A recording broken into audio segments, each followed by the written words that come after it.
A 37-year-old Nicaraguan woman who crossed the border last week and said she was fearful of being transferred to her home country died in ICE custody on Tuesday after testing positive for COVID-19, according to government documents obtained by BuzzFeed News.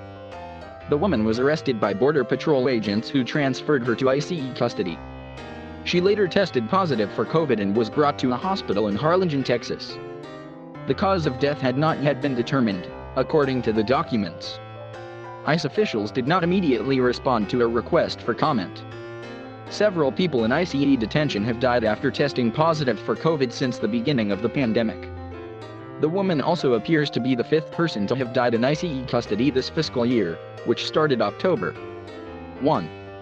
In the previous fiscal year, which ended September 30, 21 immigrants died in ICE custody, the highest number since 2005.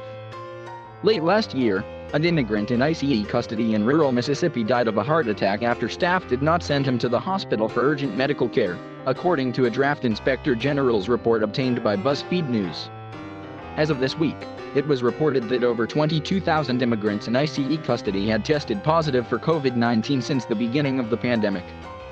The agency is detaining more than 25,000 immigrants across the country. In September, the House Oversight Committee found that ICE detainees had died after receiving inadequate medical care and that jail workers had falsified records to cover up issues. That same month, the House Homeland Security Committee released a report that found people detained by ICE are often given deficient medical care, and that detention centers use segregation as a threat against immigrants. ICE has publicly insisted that its detention facilities, as well as those that are operated by private, for-profit corporations, provide thorough and adequate medical care to all detainees.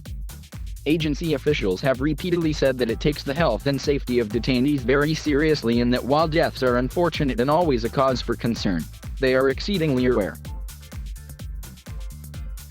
A senior DHS official told a federal court judge this week that the Department of Homeland Security was likely to have encountered about 210,000 individuals in July, the highest monthly number since 2000. July also likely included a record number of unaccompanied child encounters and the second highest number of family unit encounters, the official added.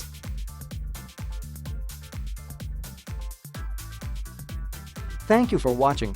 Please subscribe